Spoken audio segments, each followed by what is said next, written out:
नमस्कार, आप देख रहे हैं संसद टीवी और आपके साथ मैं हूं दीक्षा कोहली। भारत दुनिया का सबसे बड़ा लोकतांत्रिक देश है। लोकतंत्र के लिए कहा जाता है कि लोकतंत्र जनता का, जनता के लिए और जनता के द्वारा किए जाने वाला शासन है। जनता इसके लिए अपने प्रतिनिधि चुनती है और जनता से ताकत लेकर वो देश चलाते हैं। लेकिन जब जनता द्वारा चुनी गई सरकार ही निरंकुश हो जाए और सारे संवैधानिक उपायों को ताक पर रखकर अधिनायकवादी बन जाए तो लाजमी है कि देश में अराजकता आ ही जाएगी। और भारत में 1975 में ऐसा ही हुआ, जब सत्ता न छोड़ने की चाह और खुद को सबसे ज्यादा ताकतवर मानकर इंदिरा गांधी ने देश में आपातकाल लागू कर दिया। यह भारतीय लोकतंत्र की बुनियाद पर सबसे गहरी चोट थी। आपातकाल के दौरान जनता पर जुर्म ढाए गए, साथ ही प्रेस की आजादी को भी जबरन चुप करा दिया गया। आपातकाल को भारतीय लोकतंत्र के इतिहास में काले अध्याय के रूप में याद किया जाता है।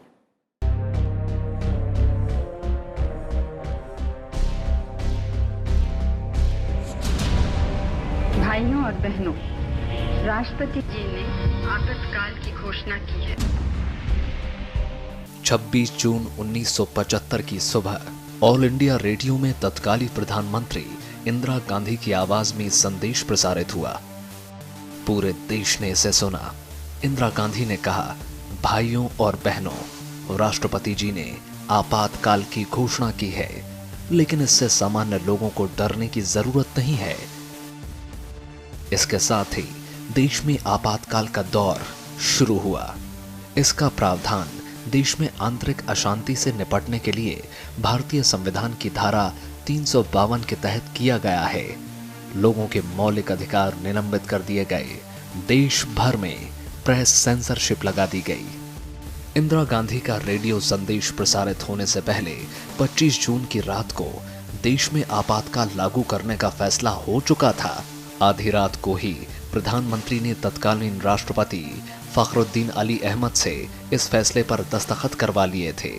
आपातकाल लागू होते ही विपक्ष के तमाम नेताओं को गिरफ्तार करके जेलों में डाल दिया गया। आपातकाल 21 मार्च 1977 तक जारी रहा। इन 21 महीनों के समय को भारतीय लोकतंत्र के सबसे बुरे काल में गिना जाता है। सच ये है कि इमरजेंसी 25 जून की रात को 12:30 बजे उस पर दस्तखत करा लिया गया था राष्ट्रपति से, और वो भी जबरन कराया गया था। लेकिन 26 जून की सुबह जब कैबिनेट ने उसको अप्रूव कर दिया, तब प्रधानमंत्री इंदिरा गांधी रेडियो पर आई और उन्होंने इमरजेंसी की घोषणा की। लेकिन उनकी घोषणा से पहले और दस्तखत कराने के बीच में जो 5-7 घंटे थे, उन 5-7 घंटों में देश के बड़े नेताओं को जिनसे इंदिरा गांधी को खतरा लग रहा था, उन सबको गिरफ्तार कर लिया गया था। 25 जून 1975 की आधी रात को देश में आपातकाल लगाया गया, लेकिन इससे पहले देश में राजनीतिक गहमा-गहमी का माहौल था। बढ़ती बेरोजगारी, महंगाई और भ्रष्टाचार के खिलाफ तमाम विपक्ष सड़कों पर था। जनता लोकनायक जयप्रकाश नारायण के पीछे लामबंद हो रही थी। गुजरात और बिहार से शुरू हुआ आंदोलन देश भर में फैलने लगा।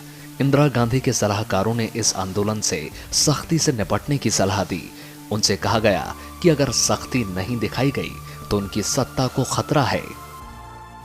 इमरजेंसी डिक्लेयर होने के पीछे मिसेस गांधी की अपनी विफलता, सत्ता की विफलता, सरकार की विफलता, और उसके साथ ही इलाहाबाद का ये जजमेंट हुआ। ये कि मिसेस गांधी के एक पर्सनल सेक्रेटरी थे यशपाल कपूर। यशपाल कपूर जी ने मिसेस गांधी के लिए काम करना शुरू किया, लेकिन वो सरकारी नौकरी में थे। ये बात है कि इस्तीफ़ा दिया, लेकिन बाद में दिया।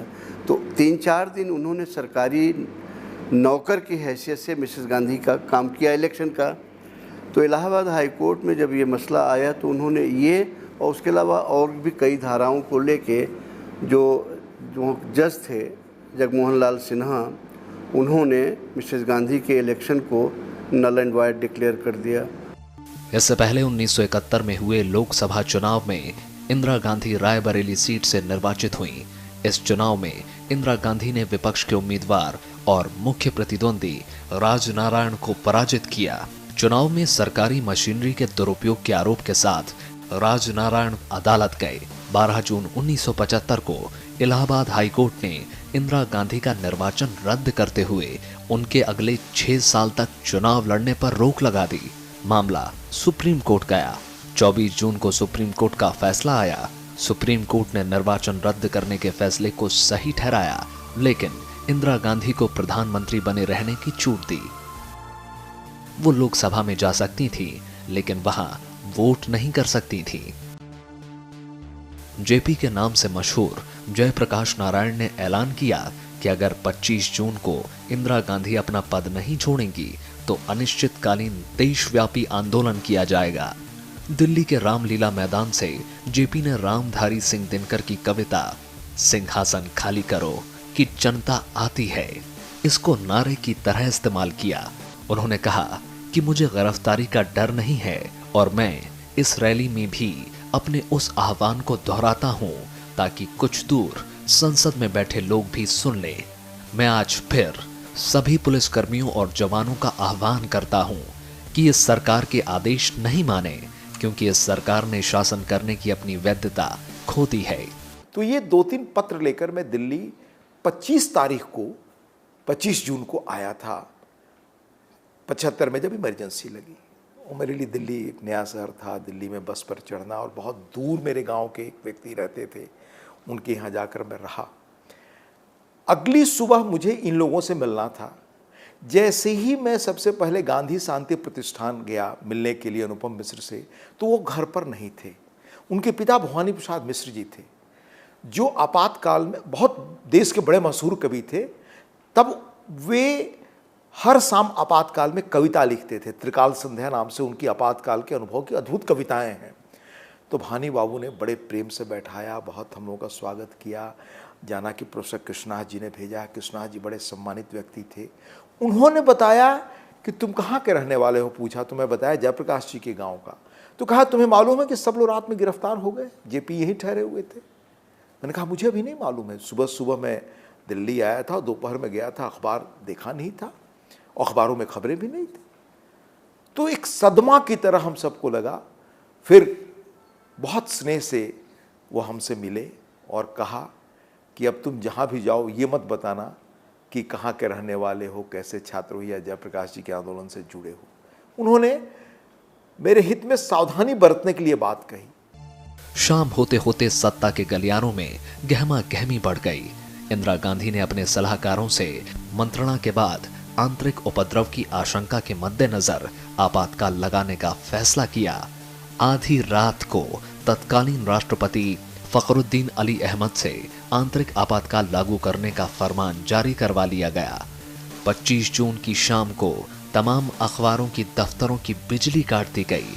इसके 21 महीने बाद यानी 21 मार्च 1977 को आपातकाल हटाया गया।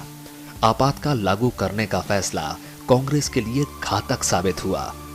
इसके बाद हुए चुनाव में कांग्रेस की सबसे बड़ी हार हुई और मोरारजी देसाई के नेतृत्व में देश में पहली बार गैर कांग्रेसी सरकार बनी। आपातकाल के दौरान जनता ने अपनी आजादी के सबसे बुरे दौर को देखा। देश में इस दौरान न केवल चुनावों पर रोक लगा दी गई, बल्कि नागरिकों के बुनियादी अधिकारों को भी खत्म कर दिया गया और जनता के मौलिक अधिकारों को स्थगित कर दिया गया। सरकार विरोधी भाषणों और किसी भी प्रकार के प्रदर्शन पर पूरी तरह से पाबंदी लगा दी गई।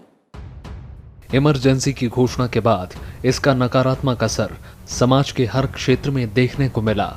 आपातकाल की घोषणा के साथ ही सभी विरोधी दलों के नेताओं को गिरफ्तार कर अज्ञात स्थानों पर जेल में बंद कर दिया गया। सरकार ने मीसा यानी maintenance of internal security act के तहत नेताओं को बंदी बनाया। विपक्षी दलों के सभी बड़े नेताओं मोरारजी देसाई, अटल बिहारी वाजपेयी, लाल कृष्ण आडवाणी, जॉर्ज फर्नांडिस और जयप्रकाश नारायण को जेल भेज दिया गया। चंद्रशेखर, जो कांग्रेस कार्यकारिणी के निर्वाचित सदस्य थे, उन्हें भी गिरफ्तार कर जेल में डाल दिया गया। इस दौरान ऐसा कानून बनाया गया जिसके तहत गिरफ्तार व्यक्ति को कोर्ट में पेश करने और जमानत मांगने का भी अधिकार नहीं था। नेताओं की गिरफ्तारी की सूचना उनके रिश्तेदारों, मित्रों और सहयोगियों तक को नहीं दी गई। जेल में बंद नेताओं को किसी से भी मिलने की अनुमति नहीं थी।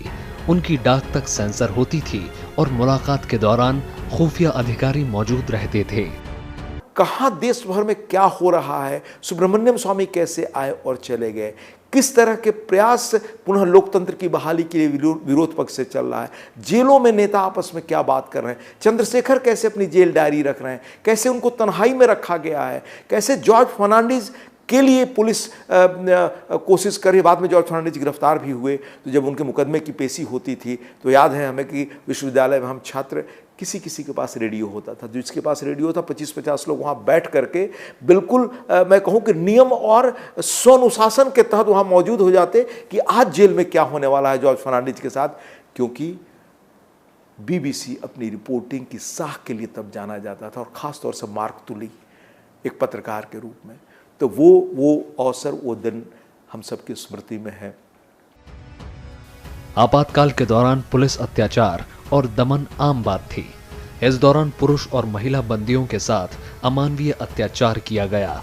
आपातकाल के दौरान इंदिरा गांधी को सबसे पहले राजनारायण के मुकदमे पर इलाहाबाद हाईकोर्ट के फैसले और सुप्रीम कोर्ट के अंतरिम आदेश का निपटारा करना था, इसलिए इन फैसलों को पलटने वाला कानून लाया गया।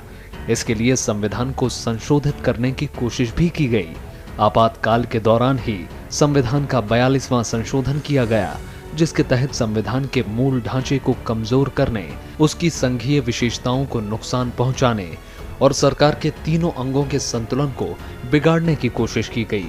आपातकाल के शुरुआत में ही संविधान के अनुच्छेद 14, 21 और 22 को निलंबित कर दिया गया। ऐसा करके सरकार ने कानून की नजर में सबकी बराबरी, जीवन और संपत्ति की सुरक्षा की गारंटी और गिरफ्तारी के 24 घंटे के भीतर अदालत के सामने पेश करने के अधिकारों को रोक दिया। जनवरी 1976 में अनुच्छेद 19 को भी निलंबित कर दिया गया। इसके जरिए अभिव्यक्ति की आजादी, प्रकाशन करने, संघ बनाने और सभा करने की आजादी को भी छीन लिया गया। सबसे बड़ी बात ये थी कि इमरजेंसी में एक बार जब आपातकाल घोषित हो गया, उसके बाद आपके पास किसी भी तरह का अधिकार नहीं था। जो फंडामेंटल राइट्स कहलाते हैं, व्यक्तिगत अधिकार जो आपके थे, मूलभूत अधिकार, वो आपके साथ सस्पेंड कर दिए गए। मतलब ये कि आपको पुलिस पकड़ के ले जाए, आपके पिताजी को पकड़ के ले जाए, जेल में बंद कर दे, रास्ते में गोली मार के फेंक दे, उनको भूखा प्यासा रखे, आप कोर्ट नहीं जा सकते थे। आपातकाल लगते ही अखबारों पर सेंसरशिप लगा दिया गया। अखबारों और समाचार एजेंसियों को नियंत्रित करने के लिए सरकार ने नया कानून बनाया। सरकार ने चारों समाचार एजेंसियों पीटीआई, यूएनआई, हिंदुस्तान समाचार और समाचार भारती को खत्म कर एक नई समाचार एजेंसी बना दी। इसके साथ ही प्रेस के लिए आचार संहिता की घोषणा कर दी गई। कई संपादकों को सरकार विरोधी लिखने के कारण गिरफ्तार कर लिया गया। पूरे देश में जो हालात थे उसमें बीबीसी हम सब सुनते थे। हमारी पत्रकारिता की क्रेडिबिलिटी बिल्कुल ही लगा कि ये तो सत्ता की बातों को ही कहने के लिए विवश थे, क्योंकि उन पर सेंसरशिप लगा दी गई थी जो अप्रत्याशित थी। जो गांधी के देश में जो लोकतंत्र की बात करने वाले थे, जो डॉक्टर आम्बेडकर ने संविधान बनाया जो हमें एक प्रजातांत्रिक व्यवस्था देता था, उसमें ऐसी चीजें होंगी बिल्कुल अप्रत्याशित सदमे की तरह था। आपातकाल के दौरान अमृत नाहटा की फिल्म किस्सा कुर्सी का को जब्त कर लिया गया। किशोर कुमार जैसे गायकों को काली सूची में डाल दिया गया और आंधी फिल्म पर पाबंदी लगा दी गई। आर्थिक मोर्चे पर भी आपातकाल का काफी नकारात्मक असर पड़ा। इस दौरान आर्थिक नीति में मनचाही परिवर्तन और श्रमिकों के बुनियादी अधिकारों को कम करने की कोशिश की गई। इस दौरान जहां कहीं भी मजदूर हड़ताल हुई, वहां उन्हें कुचलने की कोशिश की गई। आपातकाल के दौरान नागरिक अधिकारों की रक्षा करने वाले वकीलों और जजों को ही नहीं बख्शा गया। आपातकाल के सबसे बुरे प्रभावों में से एक था परिवार नियोजन के लिए अध्यापकों और छोटे कर्मचारियों पर की गई सख्ती, लोगों का जबरदस्ती परिवार नियोजन किया गया। परिवार नियोजन और सुंदरीकरण के नाम पर आम लोगों का काफी उत्पीड़न हुआ। आपातकाल में अफसरशाही और पुलिस को जो अनियंत्रण अधिकार मिले थे, उनका बड़े पैमाने पर दुरुपयोग किया गया। हालांकि इस दौरान प्रचार किया गया कि इमरजेंसी के दौरान भ्रष्टाचार कम हुआ, लोगों में अनुशासन आया, समय पर काम होने लगे, लेकिन 2-3 महीने बाद ही हालात पहले से भी ज्यादा खराब हो गए। इमरजेंसी ने आम लोगों के जीवन को बुरी तरह प्रभावित किया। आपातकाल के विरोध में लोगों का गुस्सा फूटा। 1977 के आम चुनाव में जब जनता ने एकजुट होकर इंदिरा गांधी सरकार को हरा दिया और लोकतंत्र में अपनी आस्था का सबूत दे दिया। 1975 में आपातकाल लागू करने के बाद संविधान में ऐसे संशोधनों का दौर शुरू हो गया जिन्होंने भारतीय गणतंत्र की आत्मा को ही बदल कर रख दिया। इनमें 42वां संविधान संशोधन बेहद महत्वपूर्ण था, जिसने संविधान में व्यापक बदलाव किए। हालांकि 1977 में जब जनता पार्टी की सरकार आई तो 43वें और 44वें संविधान संशोधन के जरिए आपातकाल के दौरान संविधान में किए गए ज्यादातर बदलावों को उलट दिया गया और संविधान की आत्मा को बचाने की भरपूर कोशिश की गई।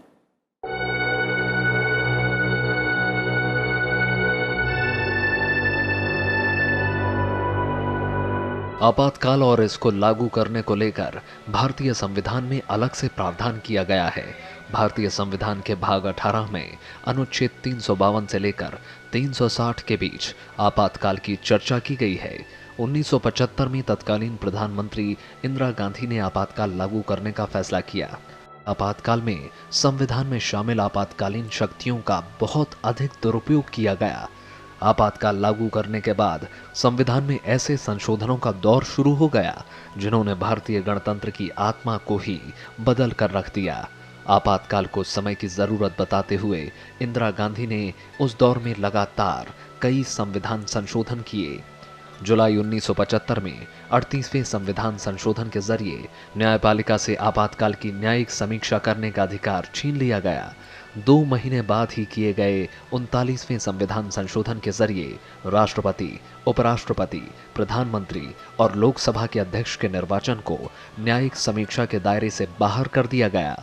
छोटी मोटी चीज़ें होती रहीं, लेकिन जो मोटी बात थी वो ये कि मिसेस गांधी ने अपने को, प्रेसिडेंट को और चीफ मिनिस्टर को संविधान से ऊपर कर दिया। तो वो कुछ भी अच्छा मज़े की बात ये हुई, इस संविधान में संशोधन में ये भी कर दिया गया कि न केवल नॉर्मली जब संविधान लागू होता है तो उसके बाद से वो धाराएं लागू होंगी, नियम लागू होगा।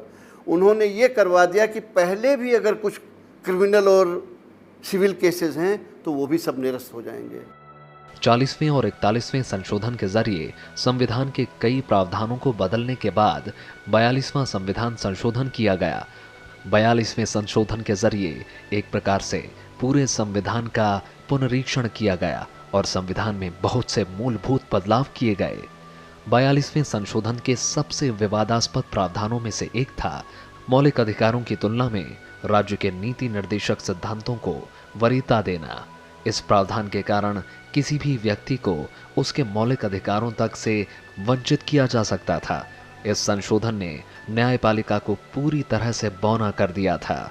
विधायिका को अपार शक्तियां दे दी गई थी। अब केंद्र सरकार को ये भी शक्ति थी कि वो किसी भी राज्य में कानून व्यवस्था बनाए रखने के नाम पर कभी भी सैन्य या पुलिस बल भेज सकती थी। साथ ही राज्यों के कई अधिकारों को केंद्र के अधिकार क्षेत्र में डाल दिया गया था। 42वें संशोधन के जरिए ये प्रावधान किया गया कि संसद के लिए एक संविधान संशोधनों को किसी भी आधार पर न्यायालय में चुनौती नहीं दी जा सकती थी। लोकसभा का कार्यकाल भी 5 साल से बढ़ाकर 6 साल कर दिया गया। 39वें संविधान संशोधन से लेकर 42वें संविधान संशोधन तक बात हुई। सबसे ज़्यादा दुखद बात ये थी कि संविधान में 2-3 चीज़ जो डाली गई, संविधान प्रेसिडेंट चाहें तो जो भी धारा बदल सकते हैं, जो भी धारा करना चाहें कर सकते हैं, यानी अमेंडमेंट संशोधन संविधान में प्रेसिडेंट की आज्ञा से हो जाएगा, पार्लियामेंट की कोई ज़रूरत नहीं है। 1977 में जब जनता पार्टी की सरकार बनी तो आपातकालीन शक्तियों के दुरुपयोग पर अंकुश लगाने की आवश्यकता महसूस की गई। 44वें संविधान संशोधन अधिनियम 1978 के जरिए आपातकालीन प्रावधानों के दुरुपयोग को रोकने की व्यवस्था की गई। हालांकि इससे पहले ही 43वें संविधान संशोधन के जरिए सुप्रीम कोर्ट और हाई कोर्ट को उनके अधिकार वापस दिलाए गए। इसके बाद संविधान का 44वां संशोधन हुआ। ये संशोधन 42वें संविधान संशोधन से जो क्षति संविधान को हुई थी उसे ठीक करने की कोशिश थी। 44वें संशोधन से 42वें संशोधन के जरिए संविधान में किए गए बदलावों को रद्द करते हुए संविधान को फिर से अपने मूल रूप में लाया गया। हालांकि संपत्ति के अधिकार को मूल अधिकार से हटाकर वैधानिक अधिकार बना दिया गया। 44वें संशोधन ने संविधान में कई ऐसे बदलाव किए जिससे 1975 के आपातकाल जैसी स्थिति दोबारा उत्पन्न न हो। पहले अनुच्छेद 352 के तहत आपातकाल लगाने के लिए युद्ध, बाहरी आक्रमण या आंतरिक अशांति जैसी परिस्थितियों का होना जरूरी था, लेकिन 44वें संशोधन में अनुच्छेद 352 में से आंतरिक अशांति शब्द हटा दिया गया और इसकी जगह सशस्त्र विद्रोह शब्द जोड़ा गया।